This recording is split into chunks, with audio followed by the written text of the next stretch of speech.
Les Forces armées canadiennes qui annoncent aujourd'hui des changements importants à leur processus de recrutement dans le but d'embaucher plus de militaires plus rapidement. Fini les formulaires papier. Il y a un nouveau portail qui sera bientôt mis en ligne. On veut aussi accélérer les transferts de candidats qui arrivent de l'étranger et avoir des critères médicaux un peu moins stricts que ce qu'on voit en ce moment. Est-ce que ça va permettre d'accélérer l'embauche? Hélène Leseller est capitaine à la retraite et doctorante à l'Université d'Ottawa. Bonsoir à vous. Bonsoir. Que pensez-vous des changements? En fait, je pense qu'on a besoin de réinventer un petit peu le processus pour justement permettre à plus de gens d'avoir envie de joindre les forces. Euh, on a essayé, en fait, une campagne, je dirais, de recrutement en modifiant les critères sur la tenue des Forces armées canadiennes. On a vu que ça n'a pas eu nécessairement l'effet. Est-ce que ça va faire l'effet présentement avec les nouvelles mesures? On le souhaite, parce qu'effectivement, il y a vraiment un manque à gagner. Oui. Est-ce que c'est aussi attirant que ce l'était il y a 10, 20, 30 ans, joindre les forces canadiennes, selon vous?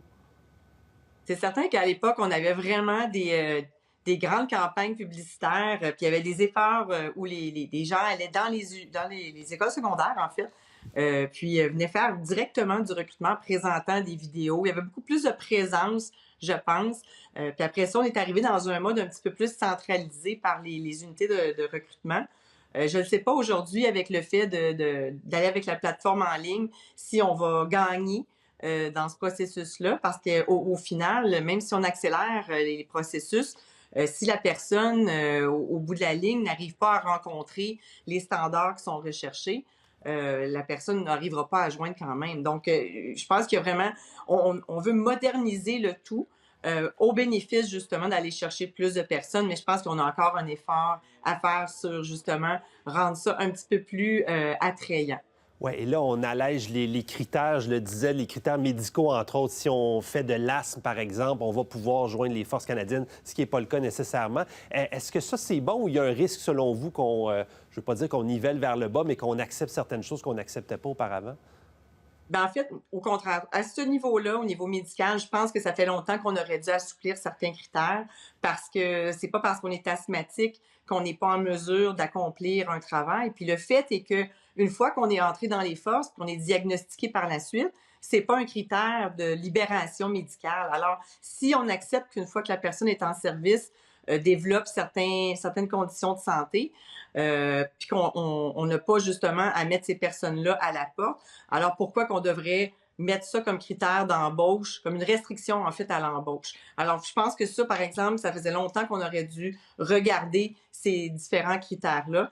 Je pense que ça va aider justement à avoir moins de personnes qui sont rejetées dans le parcours, dans le processus en fait d'embauche. OK, c'est intéressant. On a beaucoup parlé aussi dans les dernières années de climat difficile à l'interne, des allégations de harcèlement, etc. Est-ce qu'on doit se pencher là-dessus aussi? Je sais que c'est déjà entamé, mais pour rendre l'expérience des forces canadiennes justement plus attrayante et plus intéressante?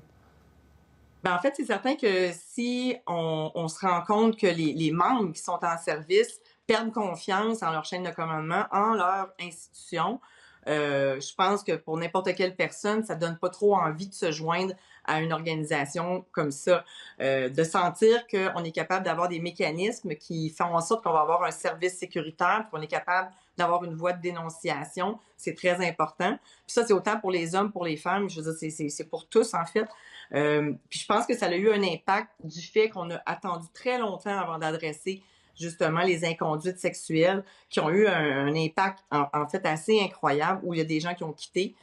Ensuite de ça, on l'a vu avec la nouvelle directive sur la tenue des forces canadiennes, ça aussi, ça a découragé beaucoup de gens en service.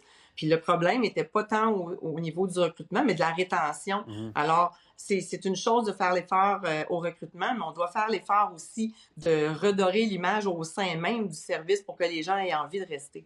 Et là, on est dans une espèce de montée de patriotisme au pays avec les menaces du président américain. On veut aussi atteindre le fameux objectif de 2 du budget de défense nationale exigé par l'OTAN. Voyez-vous une époque ou une période s'en venir où l'armée va être... on va redorer justement cette réputation-là. Il y aura un attachement des Canadiens peut-être qu'on ne voyait pas auprès des forces canadiennes? C'est sûr qu'on a vécu des années plus difficiles. Moi, quand j'ai joint les forces dans les années 90, on était vraiment dans des bonnes postures. On manquait pas d'équipement, on manquait pas de ressources, on avait du personnel beaucoup. Éventuellement, il y a eu des coupures, il y a eu la réduction de la force aussi.